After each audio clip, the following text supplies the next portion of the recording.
দেশের সর্বোচ্চ বিচারিক প্রতিষ্ঠান বাংলাদেশ সুপ্রিম কোর্টের প্রধান বিচারপতির প্রবেশ পথের পাশ থেকে অবিস্ফোরিত অবস্থায় ৬টি সাউন্ড গ্রেনেড উদ্ধার হওয়ার ঘটনা দেশজুড়ে তীব্র উদ্বেগ ও ক্ষোভের জন্ম দিয়েছে। প্রশ্ন উঠেছে, রাষ্ট্রের সবচেয়ে গুরুত্বপূর্ণ বিচারিক স্থাপনায় যদি নিরাপদ না থাকে, তাহলে সাধারণ মানুষের নিরাপত্তা কোথায়?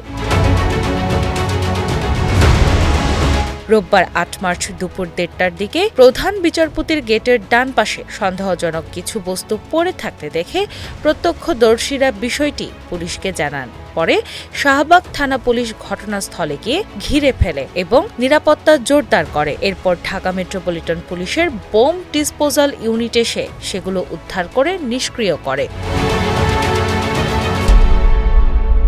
কিন্তু বড় প্রশ্ন থেকেই যাচ্ছে, এত কঠোর নিরাপত্তা বলয়ের মধ্যেও কিভাবে কেউ এসে ৬টি সাউন্ড গ্রেনেড রেখে গেল আদালত প্রাঙ্গণে, যেখানে প্রতিদিন অসংখ্য আইনজীবী, বিচারক ও সাধারণ মানুষ যাতায়াত করেন? সেখানে এমন ঘটনা নিছক অবহেলা নাকি পরিকল্পিত আতঙ্ক সৃষ্টি, তা নিয়ে শুরু হয়েছে তীব্র আলোচনা।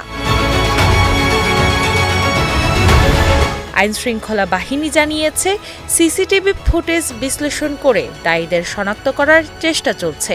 তবে দেশের বিচার বিভাগের প্রবেশদ্বারেই এমন নিরাপত্তা ভঙ্গের ঘটনা প্রশাসনের সক্ষমতা ও প্রস্তুতি নিয়ে বড় ধরনের প্রশ্ন তুলে দিয়েছে। এখন সবাই অপেক্ষা করছে এই দুঃসাহসিক ঘটনার নেপথ্যের চক্রকে দ্রুত আইনের আওতায় আনা হয় কিনা।